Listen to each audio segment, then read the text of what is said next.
when Britain extended the stamp tax across the Atlantic to its American colonies. Few in Parliament imagined that this bureaucratic decision would ignite a decade of tension and spark a 7-year war. It was, after all, a simple matter of imperial governance, at least from London's view. Yet beneath this administrative move lay centuries of neglect, a widening Atlantic divide, and the festering seeds of revolution.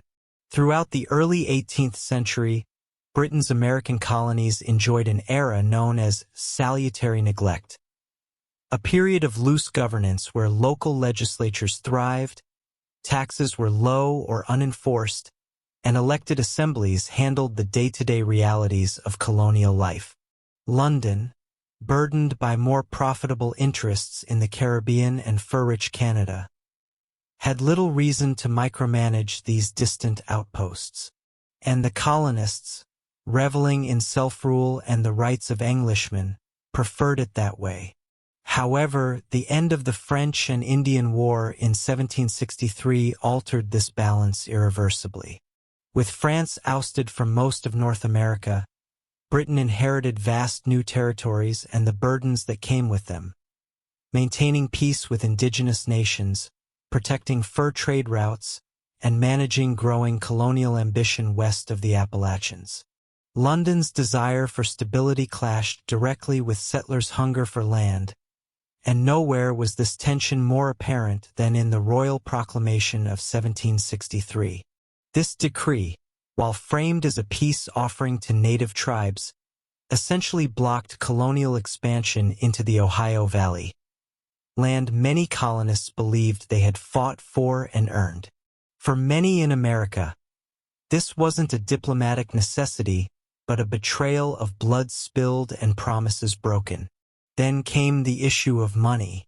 With a drained treasury and growing debt, Britain needed the colonies to share the burden.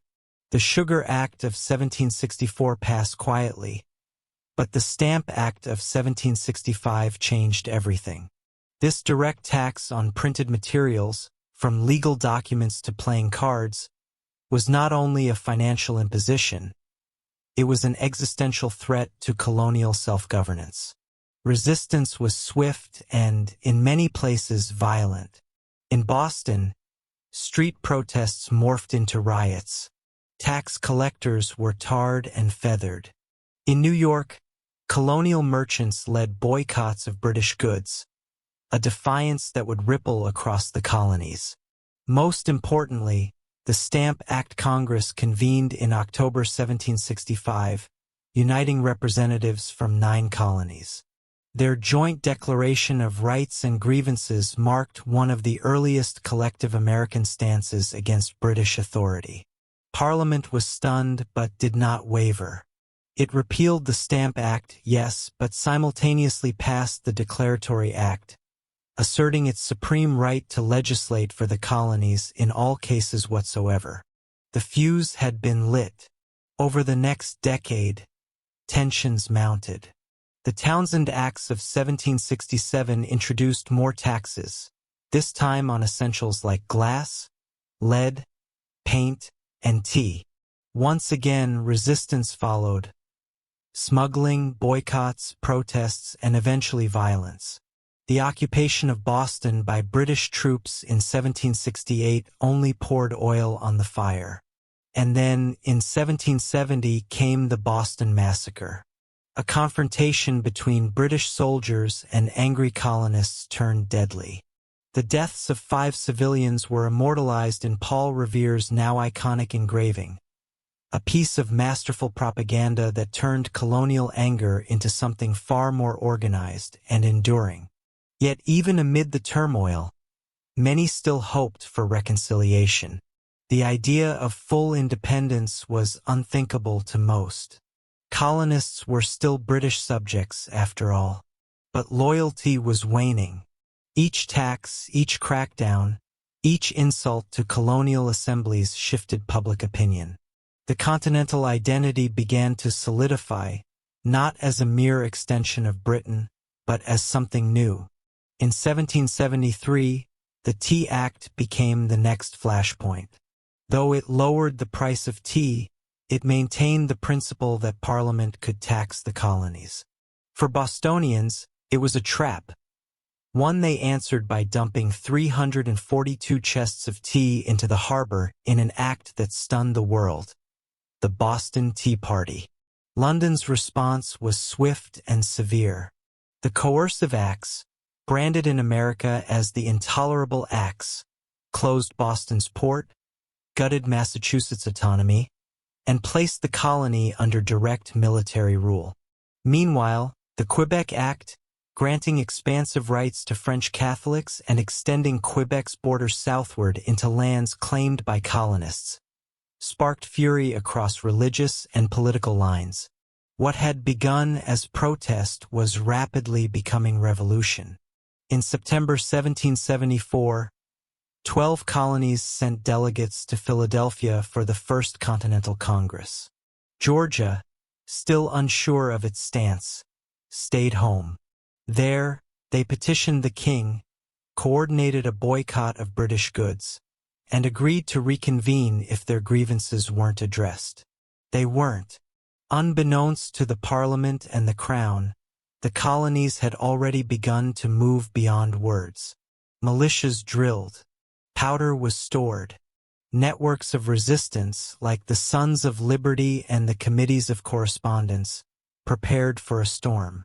And in Massachusetts, where General Thomas Gage now ruled with a heavy but ineffective hand, the tinderbox smoldered. Soon, the first shots of war would be fired. The world would never be the same. As spring unfolded in 1775, the colony of Massachusetts stood on a razor's edge. Boston simmered under British military occupation, surrounded by militias who had turned every barn and meeting house into an armory.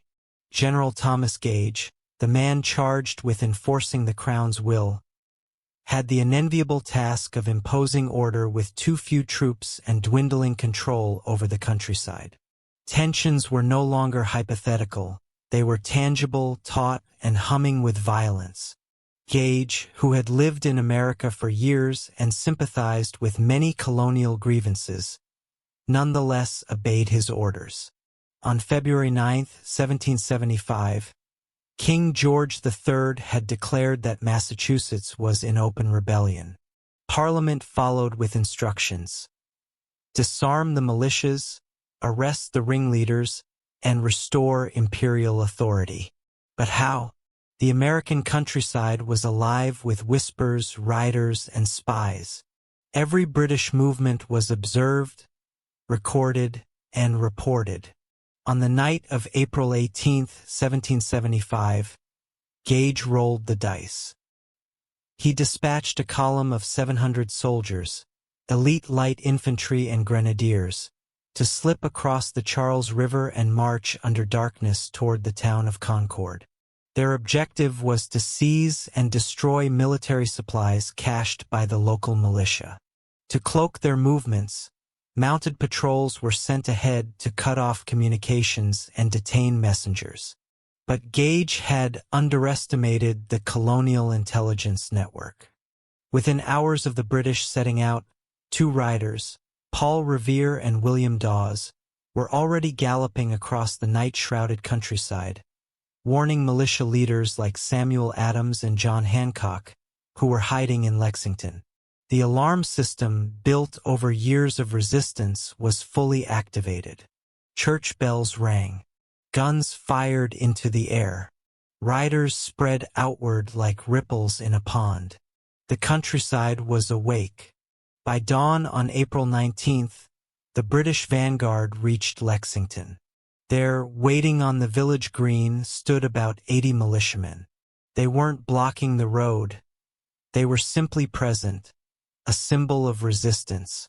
The British commander ordered them to disperse. A tense silence gripped both sides. And then, somewhere in that quiet moment, a gunshot rang out. No one knew who fired first. But the moment that bullet cracked the morning air, the world changed. British soldiers, caught between discipline and adrenaline, responded with a brutal volley. 8 militiamen were killed, 10 more wounded. The survivors scattered. The redcoats regrouped and pressed on toward Concord. But the damage was already done.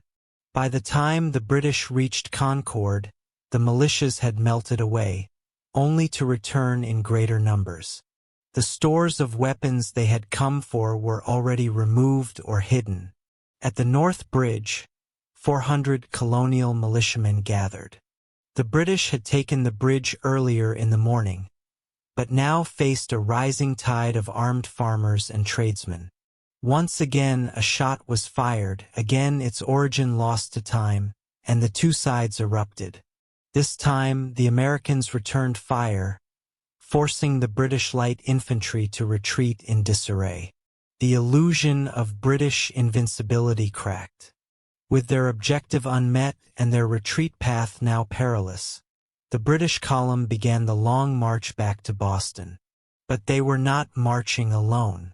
Along the road from Concord to Boston, every thicket, wall, and tree concealed armed Americans.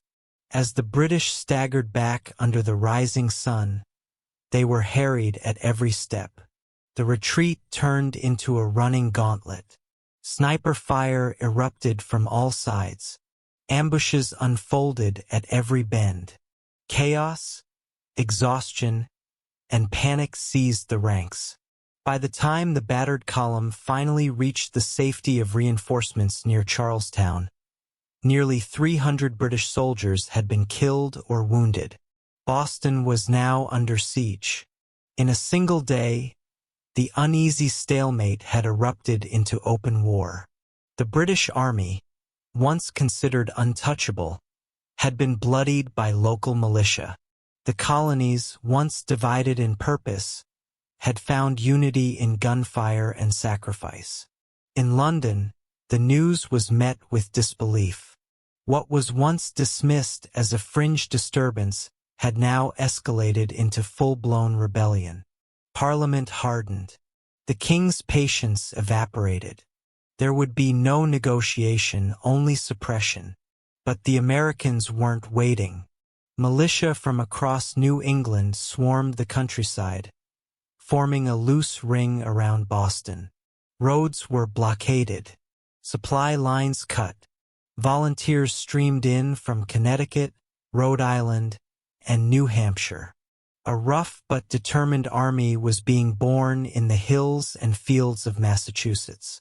General Gage, meanwhile, found himself trapped in the very city he was sent to pacify. Boston became a cage, its governor a prisoner of the revolution he had failed to prevent. Yet amid the chaos, the colonies remained uncertain. Was this war? Was independence the goal? Or was this still a protest, a call to be heard, a demand for respect as subjects of the British crown? Those questions would soon be put to the test. For in the smoldering ruins of Concord and the blood-stained grass of Lexington, the American Revolution had begun, not with a declaration, but with a shot no one claimed and a defiance no one could stop. With the thunder of musket fire still echoing across the Massachusetts countryside, a transformation began. What had once been a network of provincial militias, scattered and independent, was now converging into a force with a shared purpose. By April 20th, 1775, just one day after the battles of Lexington and Concord, over 16,000 militia from across New England encircled the city of Boston. What followed was not just a siege, it was the birth of a continental army. Major General Artemas Ward, a veteran of colonial politics and military affairs, took command of the swelling militia ranks. But command was tenuous. These were not trained soldiers but farmers and tradesmen, armed with their own muskets, bound by their own loyalties, and governed more by town meetings than by orders from above. Few had rations. Fewer had uniforms. Discipline was voluntary. And yet they had come. General Gage, meanwhile, was effectively trapped. His 3,000 redcoats were bottled up within Boston's narrow streets and surrounding harbor. Though the Royal Navy still held the port, supplies dwindled and morale sagged. British movements were watched. Supplies were intercepted. Tensions rose within the city walls. Every day of inaction felt like an admission of defeat. Recognizing the moment's importance, colonial leaders acted quickly. Even before Gage could send his official report back to London, the Massachusetts Provincial Congress dispatched eyewitness accounts of the April battles. Testimonies meticulously recorded and sent on fast ships to Britain and the other colonies. Gage's version would arrive weeks later. By then, the colonial version had taken root. The British had fired first. The Americans had stood for liberty. And now they stood united. The propaganda was effective. Across the 13 colonies, the tide of sentiment shifted. Loyalists who had once called for moderation began to doubt the empire's intentions. Patriots who had been cautious found their voices emboldened. Colonial legislatures began to expel royal governors. Across the countryside, Loyalist officials fled into cities, seeking the protection of British arms. The crisis demanded unity. The First Continental Congress had adjourned the previous autumn with cautious optimism. Now, that optimism lay buried beneath the ashes of Concord. Word went out, Philadelphia would host a Second Continental Congress. Delegates from across the colonies would gather to determine the future, not just of protest but of war. Even the southernmost colony, Georgia, which had abstained from the First Congress, now joined the cause. Its representatives arrived in July, sealing the complete unification of the 13 colonies. While the Congress was convening, the war was already widening. In Virginia, tensions between Governor Lord Dunmore and the House of Burgesses erupted into conflict. When Dunmore seized the Williamsburg powder magazine in April, militiamen under the fiery Patrick Henry mobilized, forcing the governor to flee. Virginia, the wealthiest and most influential colony, had now fully joined the rebellion. Back in New England, another dramatic scene was unfolding far to the north. Benedict Arnold, a young officer in the Connecticut militia, proposed a bold plan. Seize Fort Ticonderoga on Lake Champlain, deep in the wilderness of what is now Vermont. The fort, lightly defended by the British, held a treasure trove of cannons and powder, resources the Continental forces desperately needed. Acting quickly, Arnold joined forces with Ethan Allen and his Green Mountain Boys. Despite disputes over command and purpose, they launched a daring nighttime assault on May 10, 1775. The British sentries, caught off guard, surrendered without firing a shot. The fort was taken, its arsenal captured. The symbolic value was immense, but the cannons would prove even more vital in the months ahead. By the time news of Ticonderoga's fall reached Boston, the Second Continental Congress had convened. The delegates, a mosaic of backgrounds and opinions, wrestled with the gravity of their task. Were they forming a government? Raising an army? Declaring independence? They did not yet know. But one fact was clear: war had come. And so, on June 14, 1775, the Congress formally created the Continental Army. It was a patchwork of militia and volunteers for now, but it was a start. The next day, they named their commander, George Washington of Virginia. Washington, a tall, solemn planter with a soldier's bearing and a sense of destiny, had fought in the French and Indian War. He knew both the military and the political dimensions of leadership. His presence would unify the northern and southern colonies. His reputation gave him credibility. His demeanor inspired confidence. But what Washington inherited was far from a professional army. It was a spirited but chaotic mass of men with no uniforms, no central command, and little training. He would arrive in Boston to find men who had courage in abundance, but little else. Meanwhile, General Gage, now reinforced by 3 additional generals, William Howe, John Burgoyne, and Henry Clinton, began planning a breakout. Supplies and reinforcements trickled in, and by mid-June, the British force in Boston had grown to nearly 6,000 men. Gage devised a plan to seize Dorchester Heights, the strategic high ground south of Boston. From there, the British could stage a breakout, scatter the militias, and retake control of the countryside. But the colonists were not idle. On the night of June 16th, a colonial force of 1,200 men under Colonel William Prescott quietly marched across the Charlestown Neck and began fortifying Breed's Hill, mistakenly believing it to be Bunker Hill. Through the darkness, they dug trenches and built earthworks, their tools muffled in the soil, their silhouettes hidden by the moonlight. By dawn, the British realized what had happened. The Americans now held the heights overlooking Boston Harbor. The British could not ignore this challenge. The stage was set. The next day would bring the first major battle of the war, and a revelation that the colonies were more than angry subjects. They were a nation learning to stand. The sun rose over Boston Harbor on June 17, 1775, casting light on a scene that stunned the British High Command. Across the water, the once bare slopes of Breed's Hill now bristled with earthworks, trenches, and determined colonial militiamen.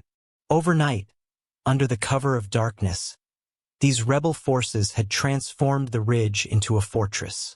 General Gage and his generals stood aghast. The Americans had seized the high ground, and they now had the Royal Navy's lifeline in their sights. To allow such defiance to stand was unthinkable. The British command knew Breed's Hill had to be retaken immediately, or the entire British position in Boston could be threatened. And yet, the very nature of the enemy confounded them. How had these farmers and blacksmiths moved so decisively? Would they even fight if faced with disciplined British infantry? Or would they simply scatter? General William Howe, tasked with leading the assault, was convinced of the latter. His view, widely shared among his peers, was that the colonials were a ragtag band with neither the discipline nor the will to stand against a professional army. His plan reflected that confidence. By midday, 1,500 British grenadiers and light infantry began boarding barges, their bright red coats shimmering in the June sun. They crossed the Charles River in full view of the colonial defenders, whose muskets remained still, watching. A second force, under General Piggott, prepared a diversionary attack, while a reserve of Royal Marines under Major Pitcairn stood ready to exploit any breakthrough. On the hills, Colonel William Prescott walked the lines, encouraging his men. Behind him, the famous order, "Don't fire until you see the whites of their eyes," echoed among the ranks. Ammunition was precious. Their defense would depend on timing, terrain, and nerve. At 3 p.m., the assault began. The first wave of British infantry marched in perfect formation, bayonets fixed, drums pounding. As they climbed the hill, they came under sporadic fire from colonial sharpshooters. But it wasn't until they reached within musket range, close, shockingly close, that the colonial lines erupted. A withering volley shattered the British line. Whole ranks fell in an instant. The red wave faltered, staggered, and then broke. Retreat turned to confusion as officers tried to rally their men under deadly fire. On the slopes and fields below, British dead lay in rows. Howe, undeterred, reformed his troops. Reinforcements arrived. The second attack was launched, this time with even more men. Again, the hill blazed with smoke and fire. Again, the British reached the colonial defenses. And again, they were driven back. But time was running out for the defenders. On Breed's Hill, Ammunition was running dangerously low. Their fortifications, while hastily built, were strained under the constant bombardment. General Israel Putnam tried desperately to send supplies and reinforcements from Bunker Hill behind them, but confusion, heat, and poor coordination slowed the effort. Among the reinforcements who did arrive was Dr. Joseph Warren, a respected leader of the resistance and recently appointed Major General of the Massachusetts militia. He declined a command post and chose instead to fight as a common soldier. He took his place in the redoubt, musket in hand, shoulder to shoulder with his fellow patriots. At 5 p.m., General Clinton led another wave across the Charles. This time, Howe abandoned flanking maneuvers. The attack would be direct, brutal, and final. Bayonets would do what musket balls had not. As the British advanced a third time, the colonial muskets fired their last volleys. Powder spent, the defenders fought back with bayonets, clubs, even fists. The British surged into the redoubt, their superior numbers and steel finally overwhelming the exhausted militia. Dr. Warren was killed by a bullet to the head. Colonel Prescott, sword in hand, was among the last to retreat, parrying bayonets as he shouted for his men to fall back in order. By sunset, the British had taken the hill, but at staggering cost. Over 1,000 British soldiers were killed or wounded, almost half of the attacking force. Many were officers. The field was littered with the fallen, their bright coats stained dark with blood. It was one of the deadliest engagements the British Army would fight during the entire war. On the American side, the losses were far fewer, around 400 killed or wounded, but deeply felt. The death of Warren sent a shock through the colonies. He had been a symbol of unity, of intellect, and of courage. But the battle had proven something far greater. The American militia could and would stand against the might of the British Empire. The psychological impact was immense. In London, the news caused disbelief. Parliament had expected a quick suppression, not a Pyrrhic victory on a hill outside Boston. In the colonies, the battle became a rallying cry. Men who had doubted the cause now took up arms. Those who feared British retribution now believed it could be resisted. For the British command, it was a grim realization. This was no riot. This was war. As reinforcements continued to arrive in Boston, the siege ground on. Across the Atlantic, the king and his ministers prepared for a long and bloody conflict. In America, General George Washington, newly appointed commander of the Continental Army, was en route to Boston. He would not find an army, but he would find a cause, and the spirit of Bunker Hill would follow him into every battle that lay ahead. As summer deepened over the besieged city of Boston, a tall, solemn figure in buff and blue rode northward toward a battlefield still soaked in gunpowder and blood. His name was George Washington, a planter from Virginia, a veteran of the French and Indian War, and now, at the age of 43, the commander-in-chief of the newly formed Continental Army. When Washington arrived in Cambridge on July 2, 1775, he found not an army, but a gathering of men in various stages of disorder. Some wore homespun clothes, others had no uniforms at all. Weapons were mismatched, supplies were scarce. The men were courageous but undisciplined, governed by the codes of their towns and militias, not by military order. It was not yet an army. It was a crowd with guns. But Washington saw potential. His arrival marked a turning point, not just in command, but in identity. No longer would this be a collection of provincial militias fighting for local causes. Under Washington, they would become a unified force representing a continent, a cause, and a future. His first task was monumental: impose discipline. He established a strict chain of command, introduced daily drills, and insisted on military protocol. He replaced local loyalties with continental ones. Resistance came quickly. Many militia officers bristled at being outranked by strangers. Troops resented the sudden rules. But Washington was patient and relentless. He knew that wars are not won by passion alone. Washington also faced a more immediate problem: gunpowder. The army's stockpiles were nearly exhausted. For every 100 soldiers, there were barely enough cartridges for 10. Desperate measures were taken. Town cellars were searched, lead weights were melted down, and urgent pleas were sent to the southern colonies and Europe. Yet amid this scarcity, Washington's determination never faltered, nor did his vision. As he worked to shape his army, the Second Continental Congress continued its evolution. On July 6th, it issued the Declaration of the Causes and Necessity of Taking Up Arms, an eloquent, defiant explanation for the conflict. A day earlier, Congress had adopted the Olive Branch Petition, a final appeal to King George III for reconciliation.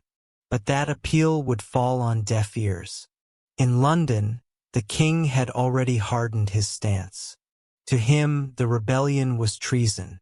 On August 23, 1775, he issued a formal proclamation of rebellion, calling on his subjects to suppress the colonial uprising and threatening those who aided it with death.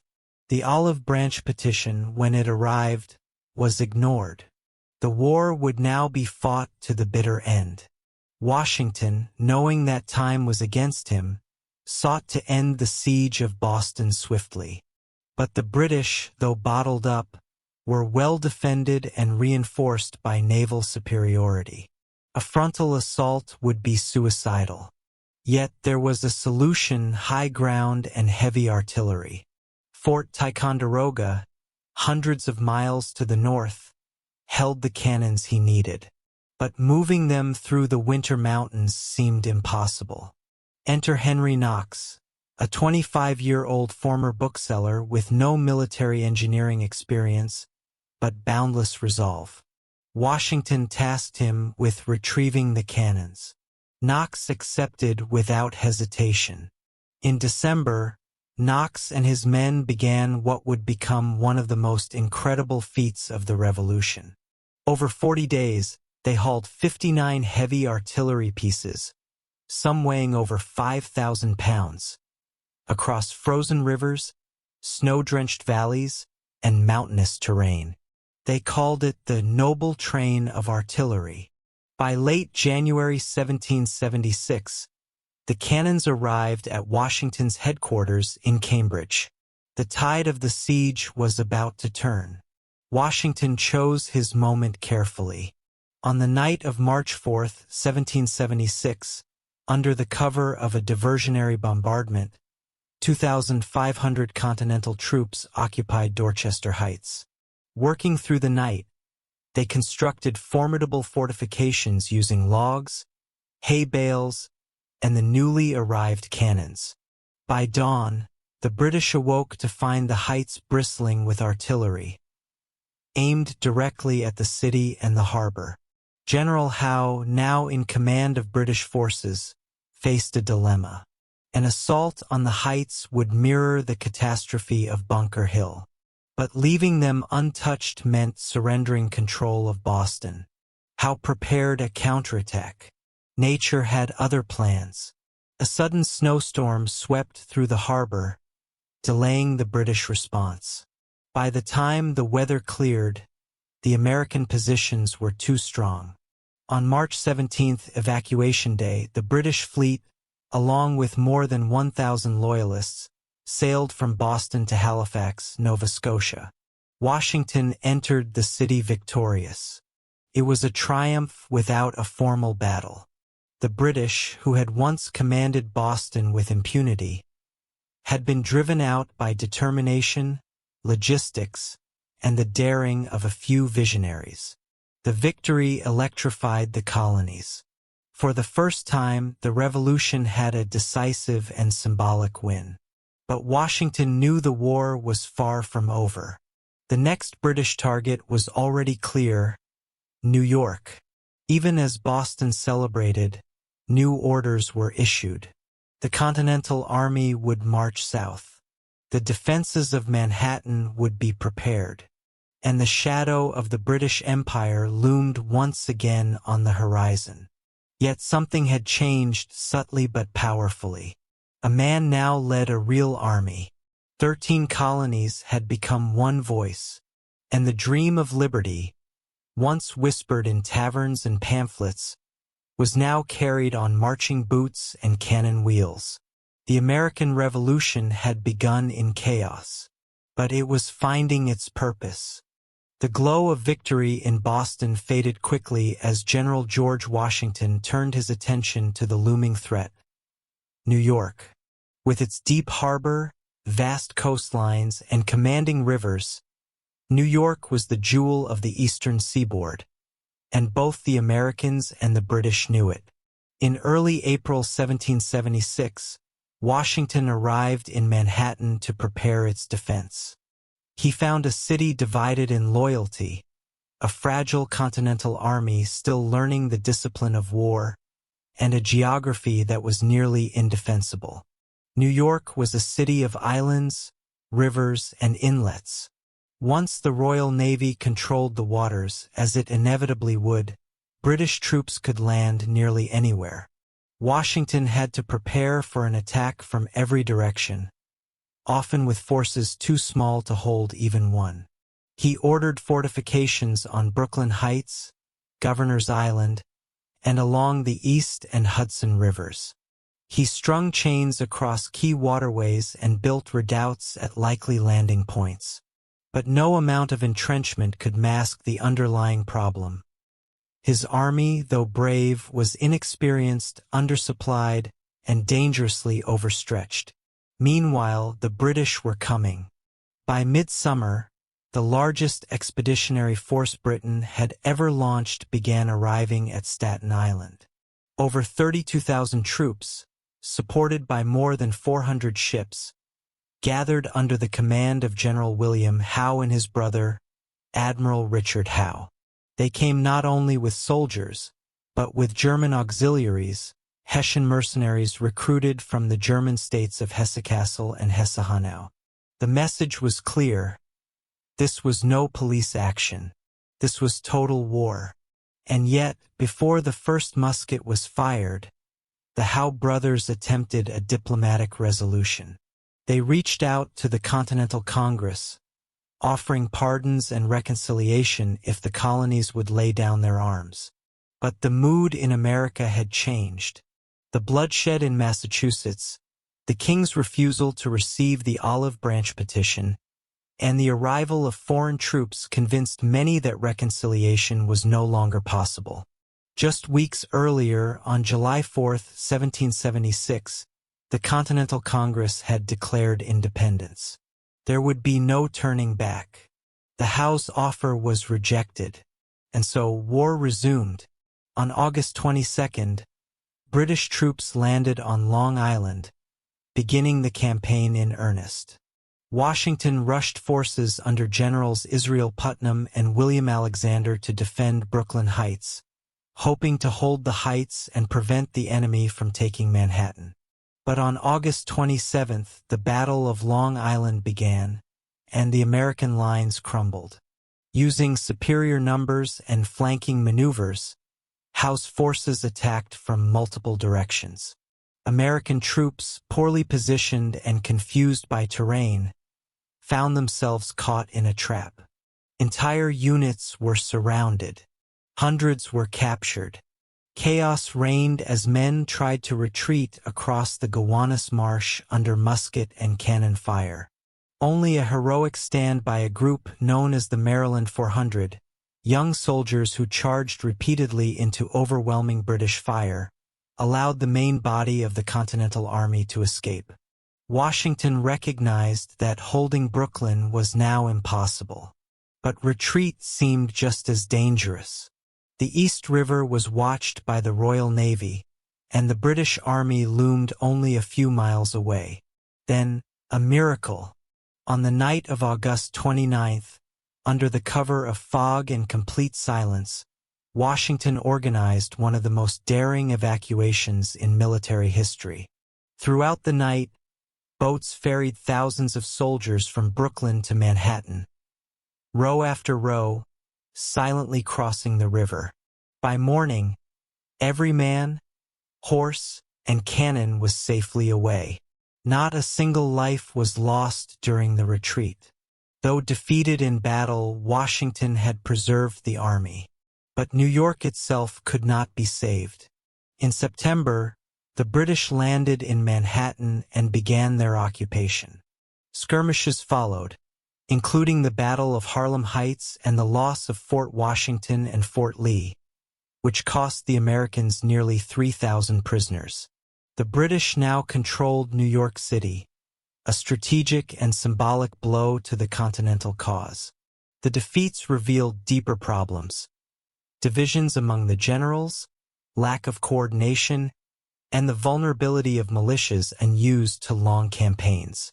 Washington himself fell into despair, writing that he feared, "The game is pretty near up." But amid defeat came clarity.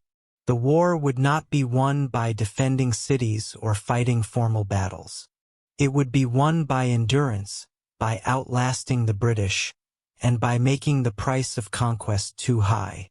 Washington began shifting his strategy, abandoning the defense of fixed positions in favor of mobility, flexibility, and surprise.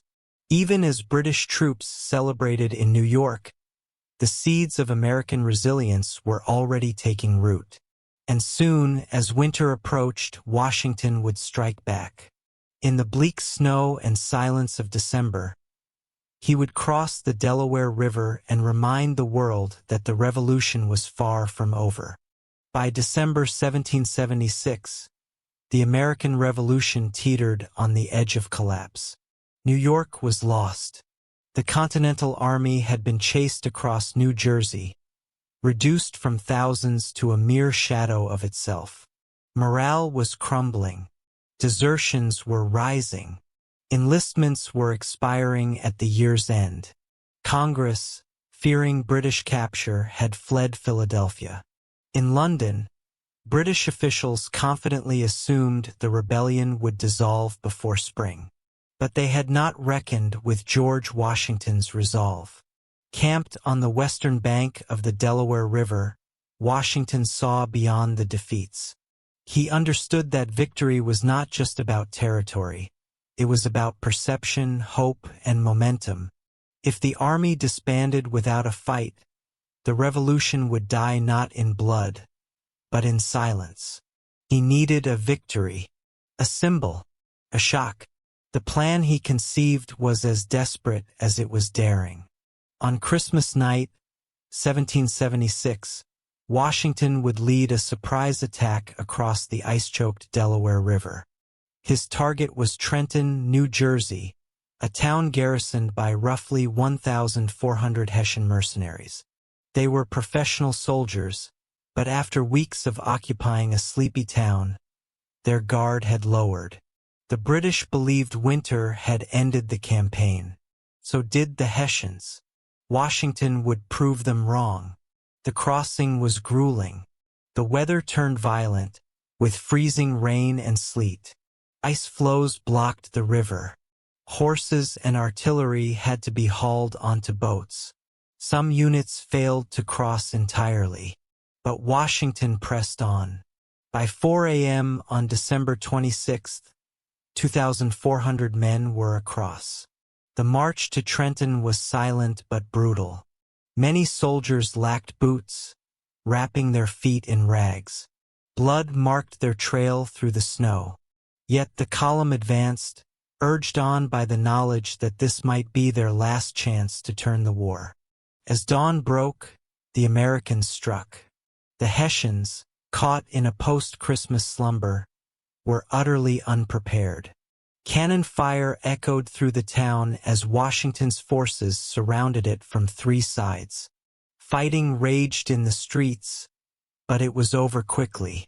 The Hessian commander, Colonel Johann Rall, was mortally wounded. Within 90 minutes, the garrison surrendered. Nearly 1,000 Hessians were captured. American losses: 2 soldiers killed in the attack, and several who froze to death during the march. It was a miracle. The Battle of Trenton was not a grand engagement, but its psychological impact was enormous. In a single morning, Washington had turned despair into triumph. He had outmaneuvered the most powerful army on earth and reminded the world that the fight for liberty still burned bright. But Washington was not done. 10 days later, he struck again, this time at Princeton. British forces under General Cornwallis pursued him across New Jersey, expecting to pin him at the Assunpink Creek. But under the cover of darkness on January 3, 1777, Washington's army slipped away and attacked a British rear guard at Princeton. Again surprise, again victory. This second success shattered the myth of British invincibility. It convinced wavering patriots to rejoin the cause. It inspired Congress to return to Philadelphia. And it proved that the Continental Army, though bruised and battered, could outwit and outfight the Redcoats. The campaign also shifted Washington's image. No longer was he just a commander. He became a symbol of resistance, resolve, and revolutionary leadership. His men began to see him not only as a general, but as the embodiment of their cause. After Princeton, Washington moved the army to winter quarters in Morristown. Though conditions were harsh and supplies thin, the army had gained something no ration could provide: belief.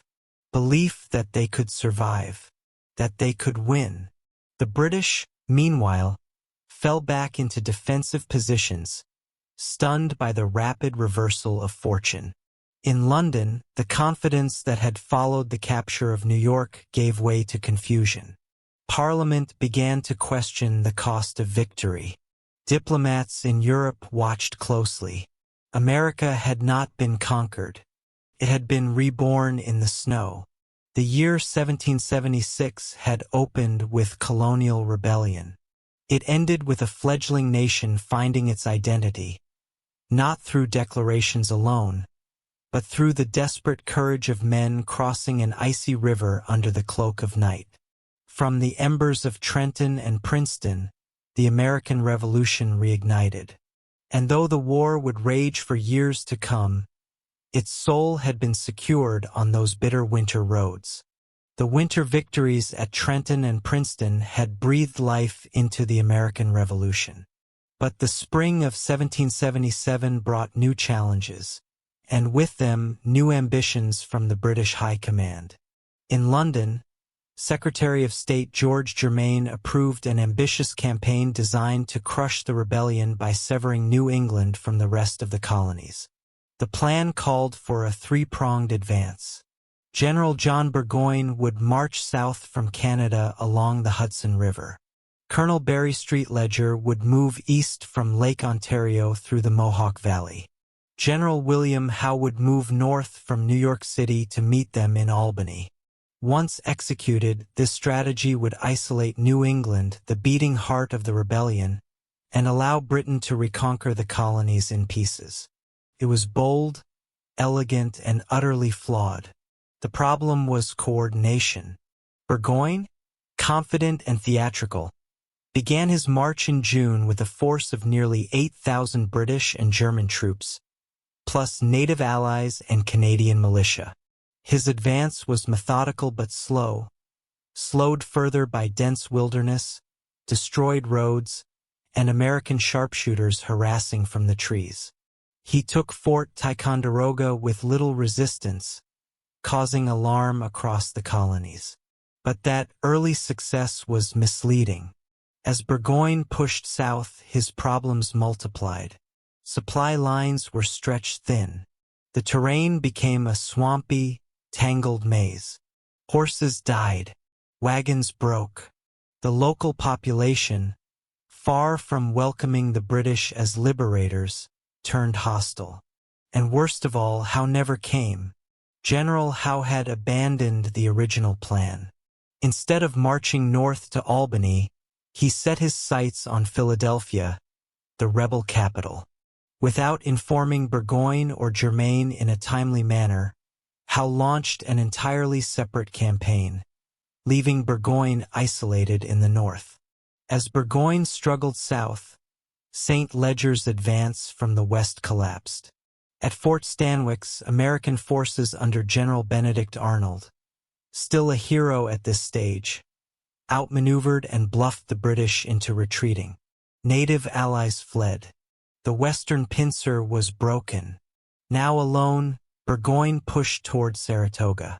Meanwhile, General Horatio Gates had taken command of the northern department of the Continental Army. Reinforced by New England militia and sharpened by local commanders like Daniel Morgan and the fiery Benedict Arnold, the American force grew stronger by the day. In September and October, the two sides clashed in a series of brutal engagements at Freeman's Farm and Bemis Heights. The British fought with tenacity, but American resistance was fierce and unyielding. Arnold, though feuding with Gates, played a pivotal role, rallying troops, charging into enemy lines, and personally leading assaults that shattered British formations. On October 17, 1777, out of food, surrounded, and without reinforcements, Burgoyne surrendered his entire army of nearly 6,000 men at Saratoga. It was the most decisive American victory of the war to date, and a global turning point. The victory at Saratoga sent shockwaves across the Atlantic. For months, American diplomats in Paris, most notably Benjamin Franklin, had courted France for aid. But until now, France had hesitated, unsure if the rebellion could succeed. Saratoga changed everything.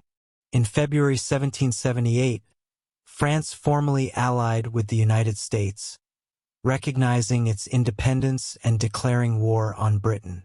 Spain would follow a year later.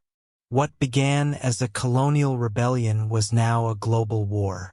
The British Empire found itself facing enemies not just in America, but across the oceans, in the Caribbean, the Mediterranean, and even India. Back in Philadelphia, the mood among the revolutionaries was jubilant. Congress had fled the city earlier in the year as Howe captured it, but now the tide was turning.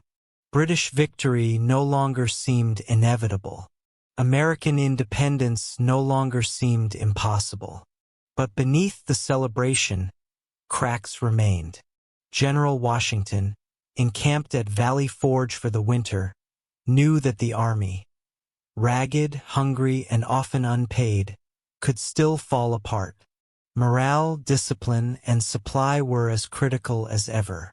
Yet the hope born at Saratoga would carry them through the bitter snows and into the next year. For the British, the 1777 campaign was a catastrophe of ambition, poor communication, and misplaced arrogance. For the Americans, it was proof that strategy, resilience, and unity could overcome even the most formidable foe. And for the world, it was a signal that a new power, a new nation, was rising from the forests of the New World. As the snow fell thick across Pennsylvania in December 1777, the American cause again stood on the edge of collapse.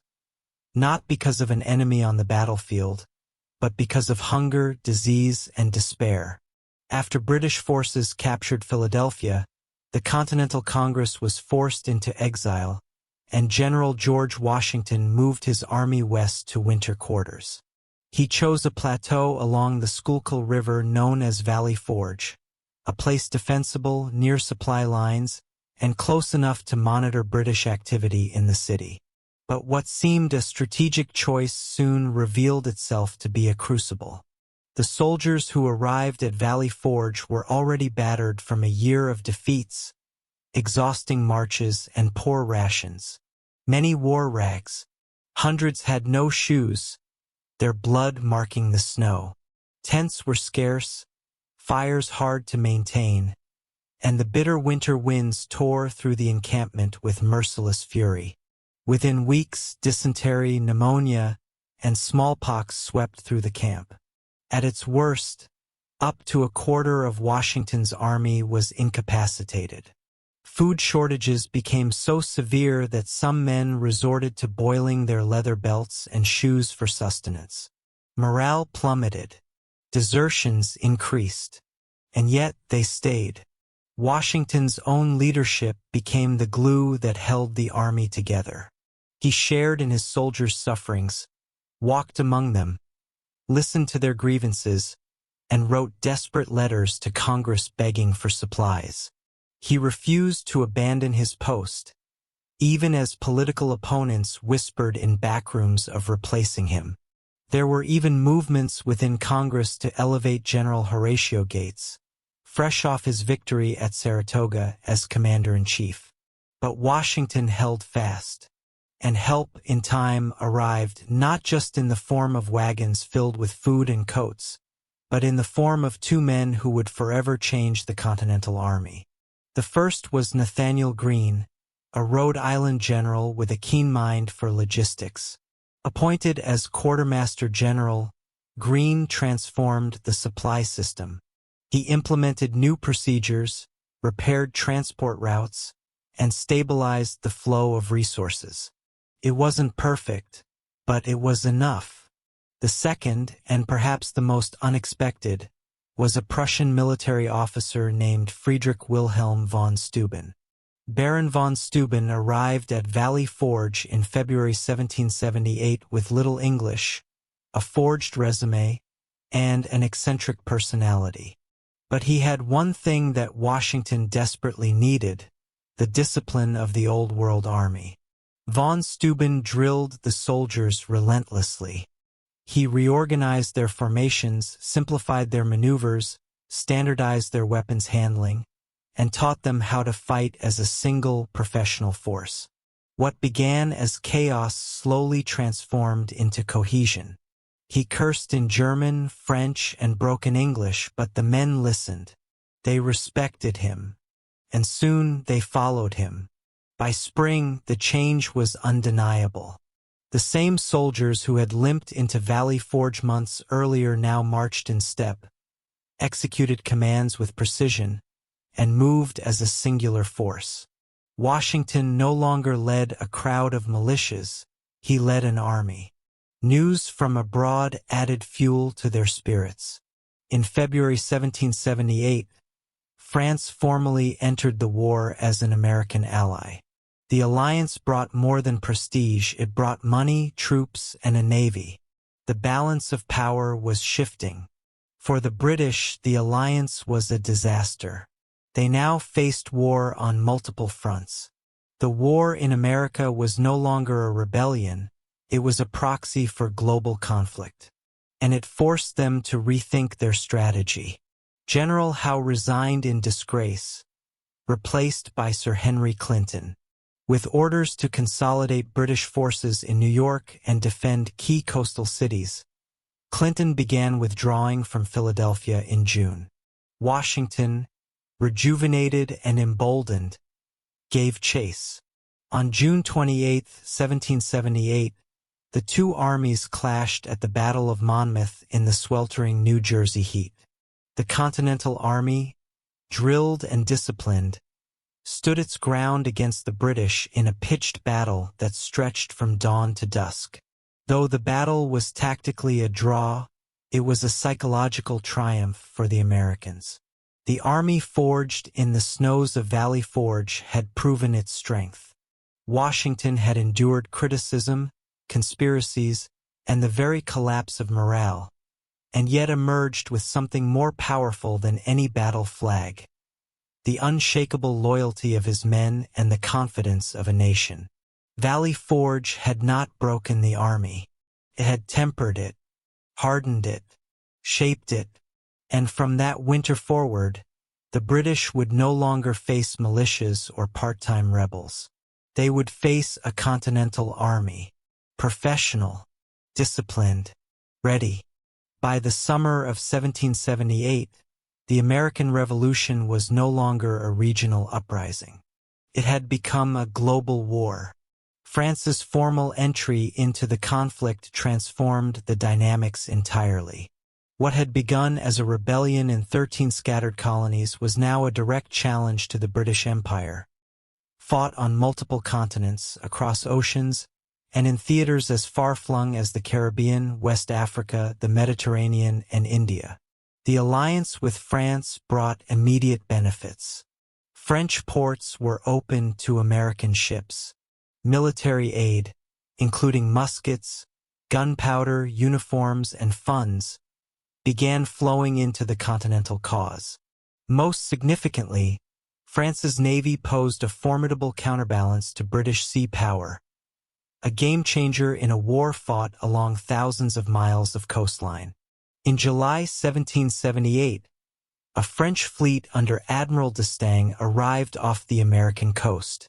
Though their first cooperative attempt with American forces at Newport, Rhode Island, failed due to storms and miscommunication, it marked the beginning of a powerful partnership that would, in time, prove decisive.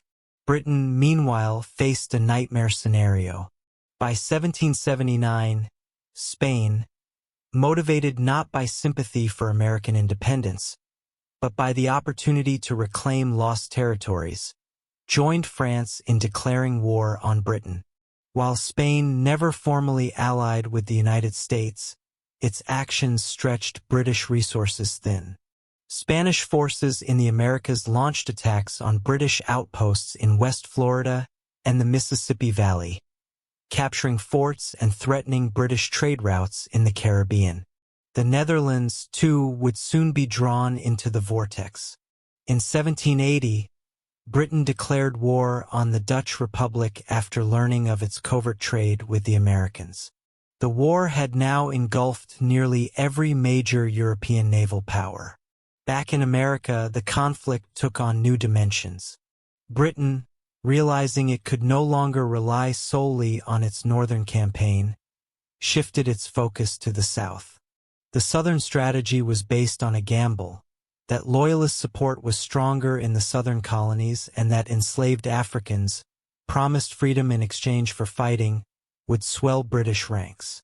If successful, Britain could roll up the rebellion from Georgia northward, re-establish royal authority, and sever the American coalition. In December 1778, British forces captured Savannah, Georgia.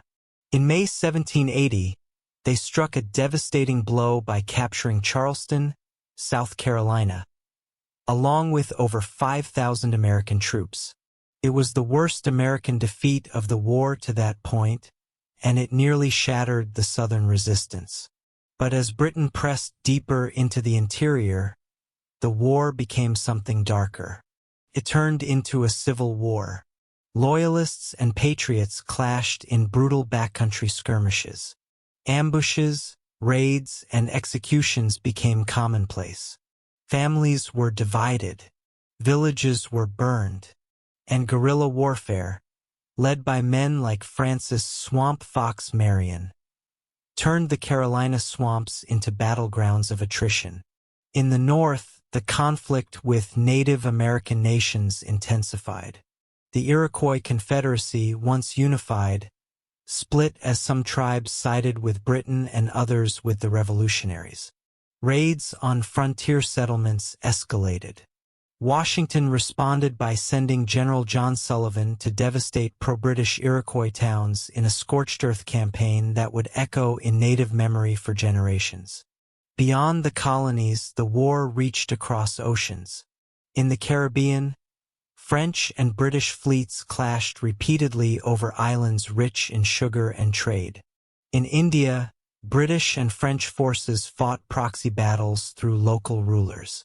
In West Africa, coastal forts were raided and supplies intercepted. Nowhere was the war purely about America. It had become a contest of empires.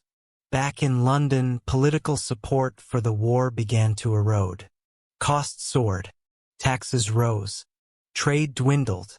Voices in Parliament, once clamoring for swift suppression, began calling for peace. The war had outgrown its purpose. What had once been a campaign to restore order had become an empire's slow hemorrhage. For the Americans, however, global involvement meant opportunity but also uncertainty. While France had pledged support, American leaders knew their new allies had their own interests. French officers like the young Marquis de Lafayette had earned the trust of Washington and Congress, but questions remained. Would France continue its support if the war dragged on? What would peace look like? Would American sovereignty be sacrificed in European diplomacy? Despite those uncertainties, one truth remained firm. The revolution had survived. Against all odds, the colonies had not only endured, they had endured long enough for the world to take notice and to intervene. The battle for independence was no longer America's alone. It was now a contest between worlds. And in that global storm, the fragile spark of liberty had not been extinguished. It had begun to spread. As the revolution entered its 6th year, the focus of the war shifted decisively south. What had once been a conflict of redcoats and continentals along the northern seaboard now descended into a brutal, chaotic struggle in the backwoods of the Carolinas and Georgia. The Southern campaign became the bloodiest and most personal chapter of the war, where family turned against family, neighbors became enemies, and the line between military and civilian all but vanished. British High Command, facing stagnation in the north and increased pressure from France and Spain, turned to the south with a calculated gamble. They believed that Loyalist sentiment was strongest in Georgia and the Carolinas, that the backcountry would rise in support of the crown, tipping the war in Britain's favor. At first, their strategy seemed sound. In December 1778, British forces under Archibald Campbell captured Savannah with little resistance. By May 1780, Charleston, the most important city in the South, had surrendered after a prolonged siege. Over 5,000 Continental soldiers were taken prisoner, the largest American capitulation of the war. With the coast secure, the British fanned out across the countryside, organizing militias, restoring royal governance, and issuing pardons to former rebels. But beneath the surface, the soil was restless. The British assumption of Loyalist dominance proved disastrously wrong. Far from rallying to the crown, the backcountry erupted in resistance. Patriot militias, led by battle-hardened partisans like Thomas Sumter, Andrew Pickens, and Francis Marion, known as the Swamp Fox, launched ambushes, raids, and sabotage missions from the forests and swamps. They struck quickly, disappeared into the wilderness, and denied the British control over anything beyond the range of their muskets. The war in the South devolved into vicious, localized violence. Patriot and Loyalist militias slaughtered each other in skirmishes that blurred military justice with revenge. Homes were burned. Civilians were killed. Prisoners were executed. There were no rules in the pine woods of the Carolinas, only survival. The tide began to shift with a single unexpected battle on the Appalachian frontier. In October 1780, a British detachment under Major Patrick Ferguson, charged with rallying Loyalists, marched into the mountains of western South Carolina. His threats to pacify the region and hang their leaders enraged the fiercely independent frontier militias. Within days, over 900 over-mountain men, hunters, settlers, and volunteers from what is now Tennessee and Virginia, gathered and marched to intercept Ferguson. At the Battle of Kings Mountain, the Patriot militia surrounded the ridge where Ferguson had entrenched his force. The fight was swift and punishing. Ferguson was killed, and his men were either slain or captured. It was a decisive American victory, and a devastating blow to British hopes of Loyalist support. No longer would the backcountry bend. It would burn. The next year, command of Continental forces in the South passed to General Nathanael Greene, Washington's most trusted strategist. Greene inherited a broken army, lacking supplies and morale, but he brought with him a plan forged in hardship. Avoid direct confrontation, bleed the British, stretch their lines, and let the land turn against them. Greene employed a war of movement, drawing British General Charles Cornwallis deeper into the Carolinas. He sent Daniel Morgan west, resulting in the brilliant American victory at Cowpens in January 1781. There, Morgan used deception and tactical retreat to trap and rout a superior British force, inflicting devastating casualties. Enraged, Cornwallis pursued Greene across North Carolina in a grueling chase known as the Race to the Dan. Greene retreated, avoiding battle until he could choose the field. At Guilford Courthouse in March 1781, Greene finally stood and fought. The battle was brutal and indecisive, technically a British victory, but one that left Cornwallis's army crippled. He had won the ground but lost the campaign. With his army depleted and the South ablaze in rebellion, Cornwallis abandoned the Carolinas and turned north, to Virginia. Meanwhile, in the countryside, the myth of British invincibility had dissolved. The Redcoats could capture cities, but they could not hold the people. Every town, every road, every plantation became a potential battlefield. And the local population, patriot and loyalist alike, paid the price. The Southern strategy, once seen as the key to ending the war, had become a nightmare of attrition. The very territory Britain sought to pacify had swallowed its armies in a whirlwind of vengeance and guerrilla warfare. For the revolutionaries, it was a testament to endurance, defiance, and the will to resist, even when the odds seemed impossible. And as Cornwallis limped north into Virginia, battered and desperate, he did not know that fate, and the French Navy, were already moving against him. The final chapter of the war was about to begin. By the summer of 1781, General Charles Cornwallis, bloodied by the Southern campaign and cut off from secure British support, arrived in Virginia. There, he fortified the small coastal town of Yorktown, an anchorage on the Chesapeake Bay, believing it to be a safe base of operations while awaiting reinforcements and resupply from the Royal Navy. He had no idea that Yorktown would become his prison. Meanwhile, General George Washington was encamped near New York, where the British still held the city. For months, Washington had longed to strike it, America's lost capital, heavily fortified but symbolically rich.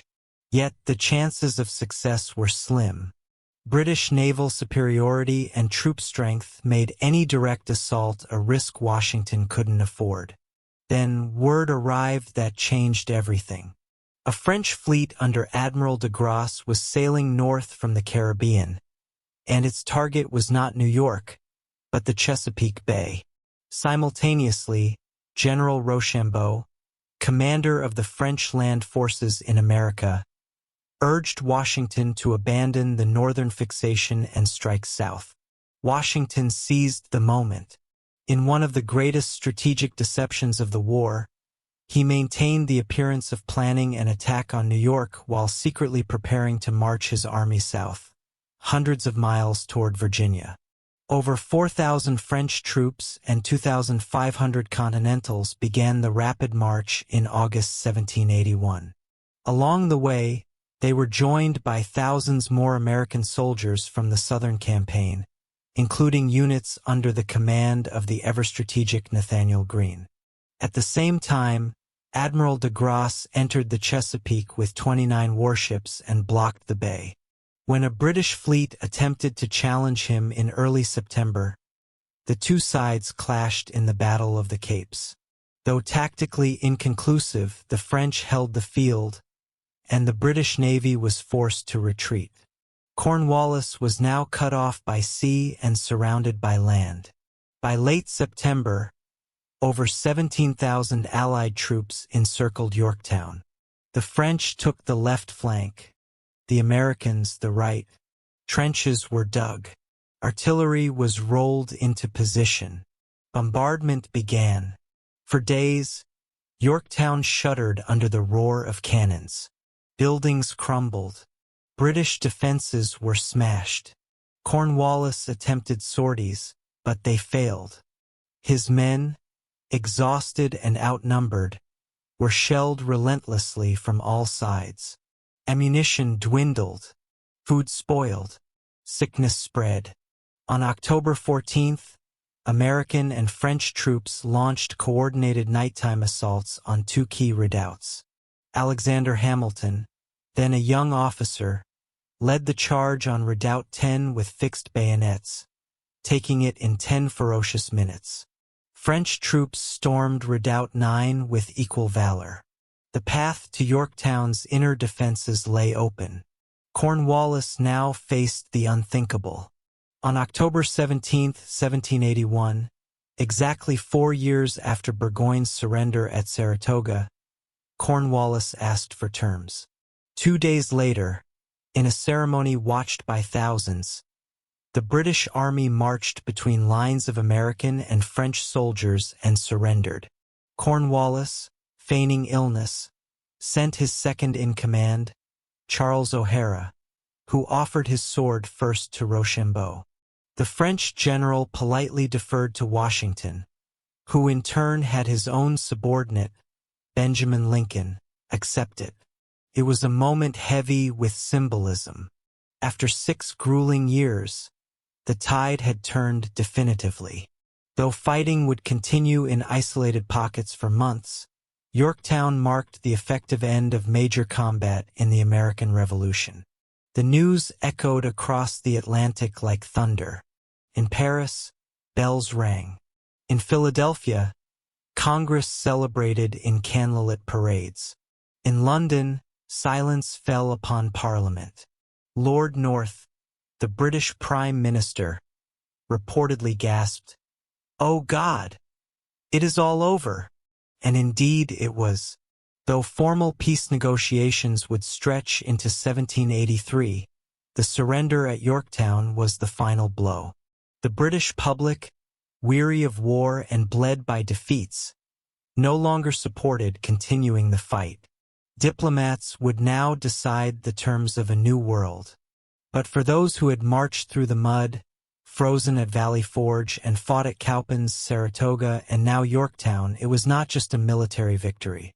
It was the triumph of an idea that ordinary people could rise up, defy an empire, and shape their own destiny. In the dust of Yorktown, the dream of American independence became reality. Even as the smoke cleared from the battlefield at Yorktown, the struggle for American independence was not yet complete. Victory in war did not guarantee peace. The path from surrender to sovereignty would now pass not through muskets and cannons, but through negotiations, diplomacy, and the delicate forging of a new world order. In early 1782, the political tide in Britain shifted dramatically. News of Cornwallis's surrender had shattered public confidence. The once defiant cries of "Crush the rebellion" were replaced by weariness and regret. Parliament, overwhelmed by war debt and colonial unrest elsewhere in the empire, began debating peace in earnest. Lord North resigned as Prime Minister. In his place rose a more conciliatory government led by Charles Watson Wentworth, the second Marquess of Rockingham, who sought to end the war and restore stability. British officials now accepted what had once been unthinkable. American independence was inevitable. Meanwhile, across the Atlantic, the challenge of diplomacy fell to a remarkable trio: Benjamin Franklin, John Adams, and John Jay. Each brought distinct strengths to the table. Franklin, revered in Europe, wielded charm and wisdom. Adams brought a fierce intellect and unshakable patriotism. Jay, cautious and principled, focused on securing long-term American interests. The negotiations were complex and fraught with mistrust. Though allied with France, the American envoys knew that French and Spanish interests didn't perfectly align with their own. France hoped to weaken Britain but was less enthusiastic about a fully independent and expansive America. Spain, fighting Britain as France's ally, wanted to regain Gibraltar and control over the Mississippi River, goals that clashed with American territorial ambitions. So, in a controversial move, the American delegation began secret negotiations with Britain without informing their French allies. These talks, held in Paris, unfolded slowly. Britain at first resisted full recognition of independence, proposing terms that limited American expansion westward and sought protection for loyalists who had remained loyal to the crown. But the Americans stood firm. John Jay, in particular, rejected any agreement that treated the United States as less than a sovereign power. Over months of careful diplomacy, the Americans pressed their demands: recognition of full independence, generous western boundaries, fishing rights in Newfoundland, and the withdrawal of all British forces. Eventually, the British relented. On September 3, 1783, the Treaty of Paris was signed. Its terms were a stunning diplomatic victory for the new republic. Great Britain recognized the United States of America as a free and independent nation. The new nation's borders stretched from the Atlantic Ocean to the Mississippi River, and from Canada to Florida. Americans received rights to fish off the coast of Newfoundland and the Gulf of St. Lawrence. British troops would evacuate all posts on American soil. Congress agreed to recommend the restoration of property to loyalists, though this was largely ignored in practice. The treaty confirmed what had once seemed impossible: the birth of a new nation, carved from rebellion, forged through hardship, and recognized by the world's most powerful empire. But even in victory, the challenges ahead loomed large. The war had left the country scarred. Cities were burned. Economies were shattered. Thousands of lives had been lost. And now, without a king or centralized government, 13 former colonies faced the daunting task of building a unified nation from scratch. The Continental Army, unpaid and weary, grew restless. In 1783, the Newburgh Conspiracy nearly erupted into mutiny, as officers demanded back pay and pensions. Washington, ever the guardian of Republican virtue, defused the crisis with a speech that brought hardened soldiers to tears. He reminded them that the ideals they had fought for must not be tarnished by force. And then he did something extraordinary. In December 1783, George Washington resigned his commission and returned to private life at Mount Vernon. It was an act so rare in history that it stunned monarchs across Europe. He had the power to rule, but he chose to step away. The American Revolution had not produced a new tyrant. It had produced a republic. In the eyes of the world, the United States was now a sovereign nation, but one still undefined. Its future remained unwritten. The war had secured independence, but not identity. That task of forming a more perfect union was yet to come. Still, for one shining moment in Paris, ink on parchment had confirmed what blood on battlefields had begun. The United States of America was no longer an idea. It was a reality. While the Treaty of Paris marked a triumphant end to the war for many Americans, it left thousands of others in ambiguity, hardship, and betrayal. Beneath the grand ideals of liberty and independence, the revolution had deeply complex layers, stories of courage, loss, and hope that unfolded away from the negotiating tables and battlefields. These were the stories of those too often forgotten in the official narrative. the women who sustained the cause, the enslaved people who fought for freedom, and the native nations who faced devastation. Women played an indispensable role in the American Revolution. While barred from military command or political leadership, their contributions were woven into every fiber of the war effort. On farms and in towns, women kept homes, raised children, and managed businesses in the absence of their husbands and sons. They nursed the wounded, sewed uniforms, and molded bullets from melted pewter. They became couriers, spies, and in some cases, disguised themselves as men to fight alongside soldiers.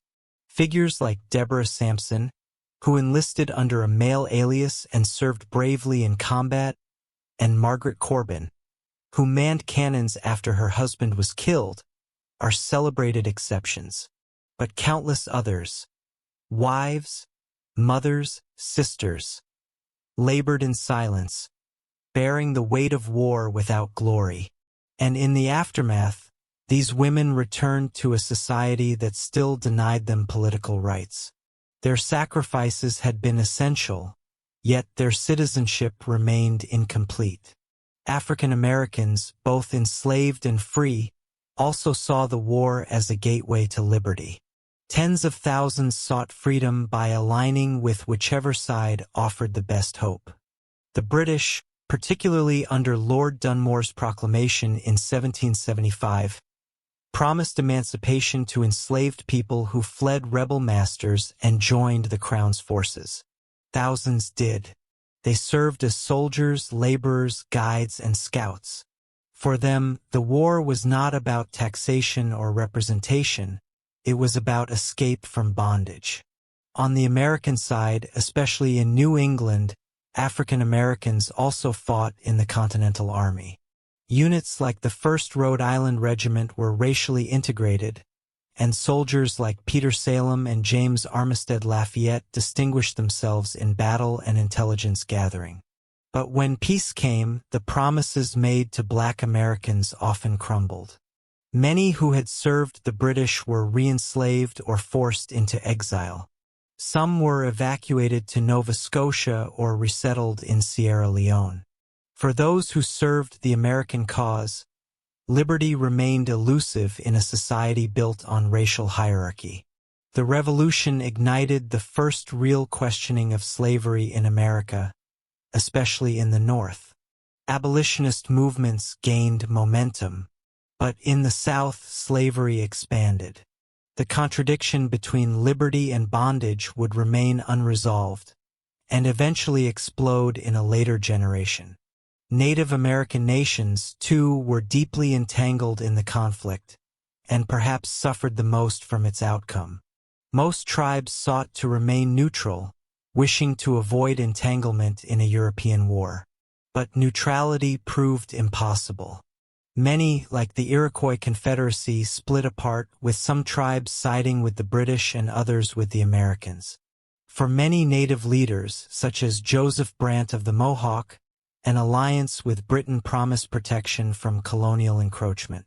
But when the war ended, native allies were abandoned by their British patrons. The Treaty of Paris made no mention of native sovereignty. Lands promised as buffer zones or protected territories were handed to the United States. American settlers surged westward, claiming lands beyond the Appalachians. Native villages were burned, crops destroyed, treaties broken. For native peoples, the American Revolution did not bring independence. It ushered in an era of dispossession and war. The frontier would become a constant battlefield in the years to follow, as the young republic expanded at the expense of its original inhabitants. And yet, across all these forgotten fronts, resilience endured. Women began to demand a greater voice, laying foundations for future rights movements. African Americans who tasted freedom refused to forget it, becoming the earliest generation of Black activists and abolitionists. Native nations, though displaced, resisted with courage and pride, defending their cultures, lands, and sovereignty. The revolution had ignited dreams far beyond its original architects. The language of the Declaration of Independence, "All men are created equal," took on a life of its own, inspiring generations who would challenge its narrow application and demand its full meaning. The American Revolution, then, was not a finished story in 1783.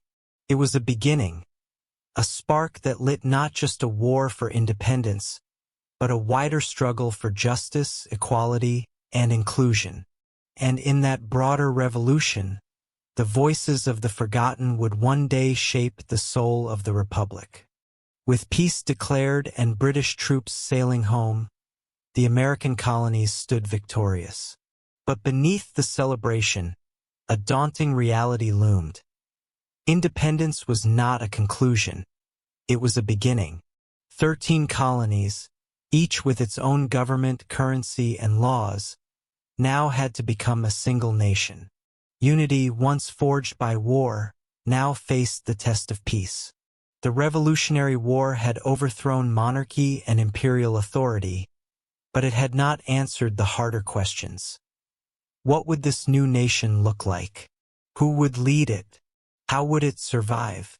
The first answer came in the form of the Articles of Confederation, a document drafted in wartime and ratified in 1781. It created a loose alliance of states with a weak central government, no power to tax, and no executive branch. The Federal Congress could conduct foreign diplomacy and wage war, but it could not compel states to fund its efforts or enforce national laws. In theory, it preserved the independence of each state. In practice, it sowed dysfunction. Economic chaos followed. The war had left the colonies with staggering debt. Paper currency lost its value. Trade between states was disrupted by tariffs and competing interests. Foreign nations doubted the solvency of the fledgling republic, and veterans went unpaid. Protests erupted. Farmers, unable to pay their debts, lost their land. In Massachusetts, these tensions ignited Shays' Rebellion in 1786, a violent uprising led by former soldiers against tax collectors and the state government. The rebellion shocked the political class.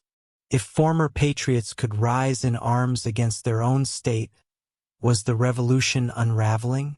Many began to fear that liberty without order could lead to anarchy. It became clear the Articles of Confederation were not enough. A new structure was needed, one that could preserve Republican ideals while providing real stability. Thus, in the summer of 1787, delegates from 12 states gathered in Philadelphia to revise the Articles. But what began as revision quickly transformed into reinvention. Behind closed doors, heated debates gave birth to something extraordinary: the United States Constitution. It was a radical document. It created a federal government with separate branches: executive, legislative, and judicial, each with defined powers and checks on the others. It allowed for taxation, national defense, and interstate commerce. It was a balance between liberty and authority, between state and nation. The Constitution was not perfect. Slavery, though avoided by name, was embedded in its structure. Women remained disenfranchised. The franchise was limited, and many feared the new federal power. Yet, for all its flaws, it was a foundation, stronger and more visionary than any political document of its age. Ratification was not guaranteed. Fierce debates raged in newspapers and taverns. Federalists championed the Constitution's strength. Anti-Federalists feared tyranny. In this battle of ideas, essays known as the Federalist Papers, penned by Hamilton, Madison, and Jay, argued passionately for the new framework. Eventually, the tide turned. One by one, states ratified the Constitution, often with the promise that a Bill of Rights, a safeguard for individual liberties, would follow. And it did. In 1791, the first 10 amendments were adopted, enshrining freedoms of speech, religion, press, assembly, and more. The revolution's spirit now had a legal soul. Amid these political transformations, a quiet but profound moment occurred in March 1789. The first Congress convened under the new Constitution, and shortly after, George Washington was unanimously elected the first President of the United States. When he took the oath of office in April, standing on the balcony of Federal Hall in New York City, a hush fell over the crowd. Here stood the man who had refused power once, called back to serve not as king or conqueror, but as president, a citizen leader at the helm of a nation still finding its way. In the years to follow, America would face enormous challenges: foreign threats, domestic divisions, economic hardship, and the unfinished battles for equality and justice. But the seeds planted during the Revolution, the belief in government by the people, the rights of individuals, and the rule of law would endure. The war had changed the course of history not just for America, but for the world. Monarchs trembled at the idea that ordinary people could govern themselves, and revolutionaries across continents looked to the new republic as a model. Yet for Americans, the revolution was more than a memory. It was a constant reckoning, a mirror held to their aspirations and contradictions, a challenge to live up to the promises declared in 1776. And though the smoke of battle had cleared, the true test had only just begun. In the triumphant retelling of the American Revolution, the image is often one of a united people rising against tyranny. But the truth, as ever, is more complicated. While patriots celebrated independence, hundreds of thousands of loyalists, Americans who had remained faithful to the British Crown, faced a dark and uncertain future. These were not just British soldiers or colonial officials. They were merchants, teachers, farmers, former slaves, and indigenous allies, people from every walk of life who had chosen to stand with the empire, either out of conviction, caution, or necessity. For them, the revolution's victory was not liberation. It was exile. Some had fought in loyalist militias, defending towns and homes against patriot attacks. Others had provided intelligence, shelter, or material support to British troops. Many had simply believed that rebellion against the lawful authority of the king was dangerous or morally wrong. And some, particularly in the southern colonies, had hoped the British would protect their property rights, or in the case of enslaved Africans who fled to British lines, offer freedom. But when the Treaty of Paris was signed in 1783, it made no provision to safeguard loyalist property or status. Though the treaty suggested that Congress would recommend the return of confiscated estates, it held no enforcement power. In practice, most states ignored it, and so began one of the largest internal displacements in American history. Tens of thousands of loyalists fled. Some boarded ships bound for Canada, establishing new settlements in Nova Scotia, New Brunswick, and Quebec. Their arrival swelled Canadian towns and laid the foundation for future divisions between American and Canadian identities. Others went to the Caribbean, to England, or to the British colonies in Africa, such as Sierra Leone. Many black loyalists, formerly enslaved people who had escaped and fought for the British, were promised land and liberty. But they found harsh conditions and broken promises in exile.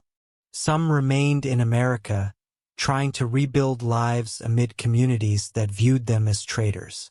They faced hostility, confiscation, humiliation, and in some cases, violence. Homes were burned, churches vandalized, families torn apart.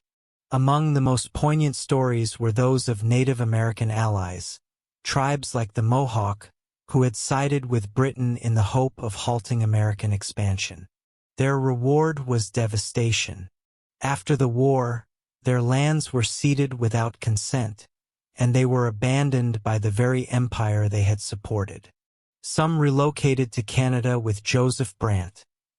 Others remained, caught in the tightening grip of frontier settlement. This loyalist exodus revealed the Revolution's paradox. While the patriots claimed to fight for freedom and justice, their victory often demanded harsh retribution against dissenters. The ideal of liberty had its boundaries. Yet, in their exile, the Loyalists carried with them pieces of the American story. In Canada, they helped shape a more conservative society that would define itself in contrast to its revolutionary neighbor. In the Caribbean and Africa, they established new identities, blending imperial legacy with colonial survival. In England, some became advocates for reform, offering a cautionary tale of imperial overreach. Others faded into obscurity, silent witnesses to a lost cause. The Revolution had created heroes, martyrs, and founding fathers, but it also created ghosts. The Loyalist story is not one of treason or cowardice, but of conviction, misplaced or not, and the complex choices people make in times of upheaval. For some, loyalty to the crown was tradition, for others a desperate gamble, and for many a path to hoped-for protection. When the guns fell silent, and the stars and stripes were raised, the question for these Americans was no longer which side to choose. It was, where do we go now? Their journey, across borders and generations, became part of the hidden legacy of the Revolution. A reminder that even in victory, freedom is never shared equally, and every revolution leaves its exiles behind. Though the American Revolution was fought on colonial soil, its shockwaves reverberated across the globe, unsettling empires, inspiring oppressed peoples, and igniting a fire that no monarch could entirely extinguish. It was more than a political upheaval. It was a statement to the world that government could arise from the consent of the governed, and not by divine right or hereditary privilege. In France, the Revolution stirred powerful currents of change. French soldiers who had fought alongside the Americans returned home with tales of liberty and republicanism. Figures like Marquis de Lafayette, who had become a national hero in both countries, brought revolutionary ideas into the salons and assemblies of Paris. The financial strain of aiding the American cause exacerbated France's already crumbling economy, deepening resentment against the monarchy. By 1789, just 6 years after Yorktown, France would erupt in its own revolution, this one more radical, more violent, and aimed not at reform, but at the very foundations of monarchy and aristocracy. The guillotine replaced the gallows. Kings no longer stood untouchable. The American Revolution had cracked the dam. The French Revolution shattered it. Across Europe, monarchs watched with apprehension as liberal thinkers and underground societies began to quote the Declaration of Independence. "We hold these truths to be self-evident," became a whisper passed from London to Vienna, from Geneva to Berlin. Enlightenment ideals were no longer confined to books. They had found flesh and fire in the American Rebellion. In the Caribbean, especially in the French colony of Saint-Domingue, enslaved Africans and free people of color saw hope in the upheaval. If white colonists could demand liberty, why not them? The American precedent helped lay the ideological groundwork for the Haitian Revolution, a slave uprising that began in 1791 and eventually led to the establishment of the world's first black republic. In Latin America, the example of the American colonies stirred the hearts of future revolutionaries. Leaders like Simón Bolívar and José de San Martín would later cite the American Revolution as inspiration for their own wars of liberation against Spanish colonial rule in the 19th century. Though separated by geography and context, the revolutions shared a common heartbeat, self-determination. Even in India, under the growing shadow of British imperialism, educated elites began to take note. The idea that a colonial population could challenge and defeat the most powerful empire in the world planted a seed that would, centuries later, blossom into India's own struggle for freedom. Back in Great Britain, the loss of the American colonies caused a period of soul-searching.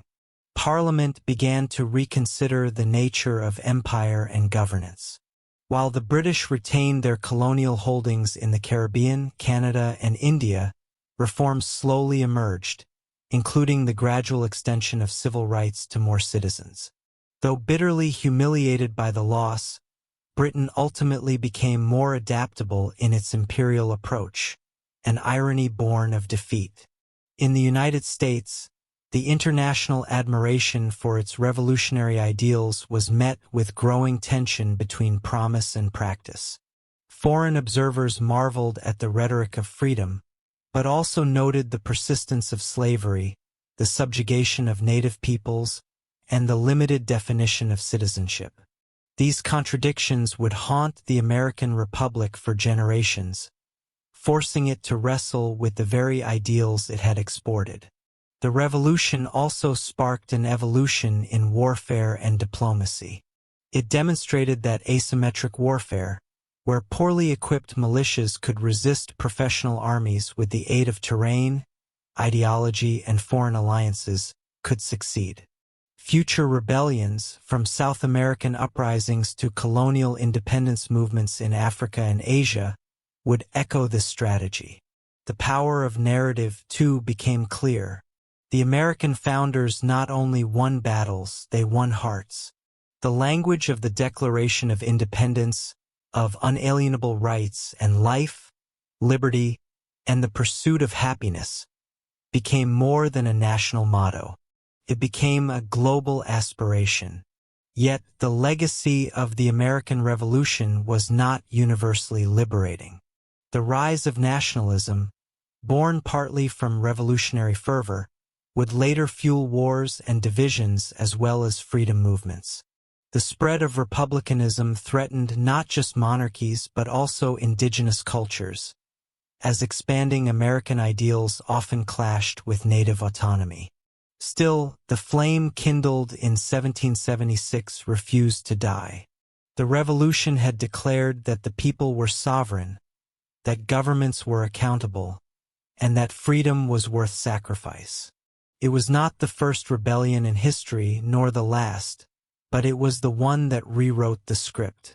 And in rewriting it, it gave voice to millions across continents who dared to believe that they, too, might cast off their chains. With independence secured and the Constitution ratified, the United States of America stood on the edge of a new frontier, not of land, but of identity. The revolution had broken the chains of monarchy, but it had not forged consensus. Instead, it had birthed a question that would dominate the new republic for decades. What kind of nation should America become? The founding generation, so united in war, began to splinter in peace. Philosophical divides emerged, drawing battle lines between competing visions of government, economy, and power. At the heart of this divide were two men, Alexander Hamilton and Thomas Jefferson. Hamilton, a self-made immigrant and former aide to Washington, believed in a strong central government, industrial growth, and close ties with Britain for economic prosperity. He envisioned a dynamic republic led by an elite class, capable, ambitious, and energetic. Jefferson, author of the Declaration, believed in limited government, agrarian independence, and a decentralized union of states. To him, the yeoman farmer was the bedrock of liberty, and centralized power a looming threat to Republican ideals. Their rivalry crystallized into the first American political factions. Hamilton's camp evolved into the Federalist Party, advocating for a national bank, centralized fiscal policies, and a broad interpretation of the Constitution. Jefferson and his allies, forming what would become the Democratic-Republican Party, warned of tyranny cloaked in constitutional power. As George Washington assumed the presidency in 1789, he found himself at the helm of a divided cabinet. Though revered as the unifying symbol of the Revolution, even he could not fully bridge the ideological rift between his Treasury Secretary Hamilton and Secretary of State Jefferson. Yet despite their differences, these men shared one truth: the Revolution's work was unfinished. The Constitution was a framework, not a final product. The real test of the Republic would lie in its interpretation, its practice, and its endurance. The 1790s witnessed escalating tensions. The Whiskey Rebellion of 1794, where Pennsylvania farmers revolted against a federal excise tax, tested the limits of federal authority. Washington personally led troops to suppress the uprising, demonstrating that liberty did not mean lawlessness, and that the federal government would assert its power when challenged.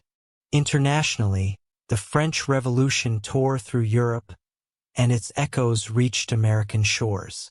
Jeffersonian Republicans sympathized with the French cause, seeing it as the continuation of the same revolutionary spirit.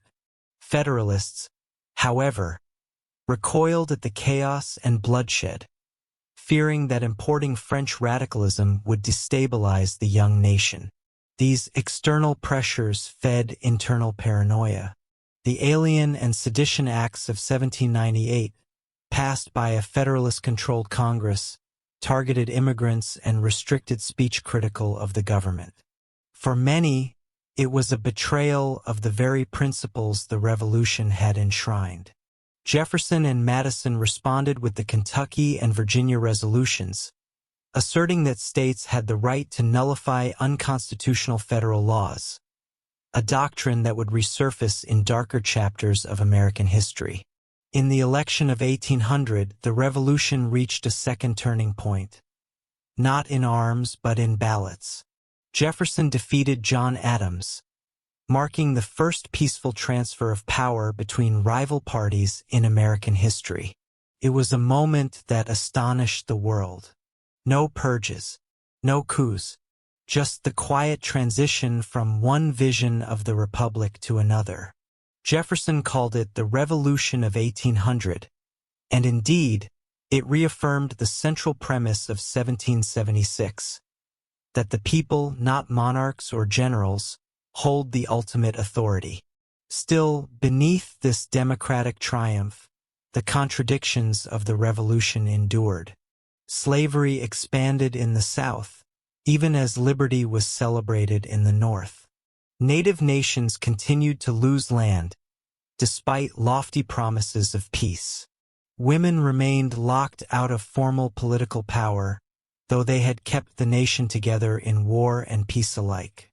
The founding generation was visionary, but not without fault. Their revolution was profound, but incomplete, and perhaps they knew it.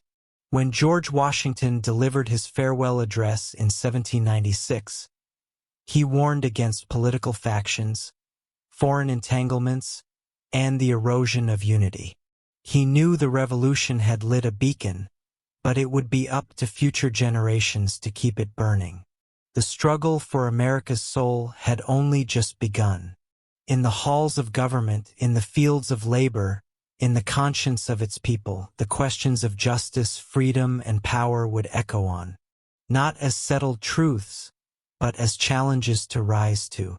Long after the smoke of muskets had drifted into history, the American Revolution endured, not just in archives or dusty textbooks, but in the hearts, myths, and memories of a nation in the making. Over time, the story of the Revolution became something more than a record of battles and treaties. It became the origin myth of the United States. But memory, like fire, can warm or burn. And the way a nation remembers its birth often reveals more about the present than the past. In the decades following the war, A collective narrative took shape, one that emphasized the heroism of the founding fathers, the nobility of the cause, and the triumph of freedom over tyranny. Figures like George Washington, Thomas Jefferson, Benjamin Franklin, and Alexander Hamilton were elevated to near-saintly status. Their faces adorned currency, monuments, and schoolbooks. Their words were recited in civic rituals and political arguments alike. This process of hero worship served a purpose. It offered unity in a young, fractious republic. It reminded citizens that their nation was born not of accident, but of high ideals. Yet in venerating these men, America often glossed over their contradictions, their slaveholding, their failures, their exclusions of women, native peoples, and the poor from the revolutionary promise. The revolution's more radical voices, like Thomas Paine, whose common sense had galvanized the colonies, were pushed to the margins as political orthodoxy took hold. Paine's later critiques of organized religion and government made him inconvenient to a myth built on unblemished founders. Women's contributions, too, were often erased or reduced to supporting roles. The efforts of people like Abigail Adams, Phyllis Wheatley, or Deborah Sampson remained in the footnotes of history, while the masculine narrative of battlefield valor dominated the telling. African Americans and Native Americans, whose fates were deeply intertwined with the Revolution, were largely excluded from the public memory. The enslaved who fought for either side in the hope of liberty were forgotten. The tribes who allied with Britain and suffered displacement and betrayal were treated as obstacles to destiny, not victims of it. By the 19th century, the Revolution had become central to American identity, especially as the country faced internal challenges. In the years leading up to the Civil War, both North and South invoked the founders to justify their causes. Abraham Lincoln appealed to the Declaration's promise that all men are created equal. Southern leaders, by contrast, claimed they were preserving the revolutionary spirit of independence from a tyrannical federal government. The Revolution, in other words, became a mirror reflecting the values of those who gazed into it. As new waves of immigrants arrived, they, too, were taught the Revolution story, not always to inspire but to assimilate. The 4th of July became a ritual of civic inclusion, even as many communities were still excluded from political power. In the 20th century, the American Revolution was exported as a symbol of democracy around the world. During the World Wars, presidents drew on the imagery of 1776 to rally soldiers and citizens. During the Cold War, the founders were invoked to distinguish American values from communist authoritarianism. At home, during the Civil Rights Movement, activists like Martin Luther King Jr. reminded the nation that it had defaulted on the promissory note of equality written in the Revolution. Protesters carried signs quoting Jefferson's words. Freedom riders invoked the spirit of 1776 as they fought segregation and injustice. The Revolution became a contested memory, a symbol claimed by all, interpreted by many, and understood by few in its full complexity. In recent decades, scholars and educators have worked to reclaim the lost stories, to bring forward the experiences of women, enslaved people, loyalists, and native nations. Museums have reimagined their exhibits. Textbooks have been rewritten. Yet even now, the debate continues. Was the Revolution truly for all? That question lingers in every classroom, every Independence Day speech, every political rally. History does not speak with one voice, and neither does the Revolution. It was a moment of immense courage and deep contradiction, a rising cry for freedom that echoed through slavery, a declaration of universal rights penned by men who withheld those rights from many, a vision of democracy that took centuries to fully awaken. And yet, through all its flaws, the revolution still inspires. Not because it was perfect, but because it dared to imagine something better. It reminds us that nations are not born fully formed. They are built, brick by brick, law by law, story by story. And the story of the American Revolution is not finished. It is still being written by every generation that dares to dream of liberty, equality, and justice for all. The American Revolution did not end in 1783. It endures not merely as a memory, but as a living force that pulses through every corner of American life. It is written into the Constitution and whispered in protests. It is echoed in the oath of every public servant and echoed in every citizen's demand for justice. What began as a rebellion against imperial rule became a blueprint for self-governance. It offered the world a radical proposition: that power can come from below, that kings can fall, and that people, flawed and diverse, can rule themselves through reason, rights, and representation. That legacy, however, is not frozen in time. It evolves. From the first days of the Republic, the Revolution has been reinterpreted and repurposed. Each generation of Americans has returned to its ideals, sometimes to reaffirm them, sometimes to challenge them. In the abolitionist movement, Frederick Douglass asked whether a nation founded on liberty could justify the chains of slavery. In his famous 1852 speech, "What to the slave is the 4th of July?" he laid bare the distance between the Revolution's rhetoric and reality, but also held on to its ideals as tools of hope and justice. In the women's suffrage movement, leaders like Elizabeth Cady Stanton and Susan B. Anthony pointed to the Revolution's failure to include women in the body politic. They called Seneca Falls their Declaration of Independence, declaring that all men and women are created equal. During the Great Depression, Franklin D. Roosevelt framed his New Deal reforms as a continuation of revolutionary principles: economic freedom, security, and dignity for all Americans. The civil rights movement of the 1950s and 60s carried the torch forward. Dr. Martin Luther King Jr. marched not just with faith, but with history at his back. The Lincoln Memorial, where he declared, "I have a dream," stood as a monument built from the very stones of the Revolution's promise. Outside America, the Revolution remains a symbol of possibility. From Prague to Pretoria, from Beijing's Tiananmen Square to Cairo's Tahrir Square, the cry for democratic change has often echoed the themes of 1776: dignity, autonomy, the right to be heard. But with great legacy comes great responsibility. The Revolution cannot merely be revered. It must be reckoned with. Its victories were partial. Its principles, though profound, were not fully realized. It offers no easy answers, only enduring questions. What is freedom? Who deserves it? How do we protect it? How do we extend it?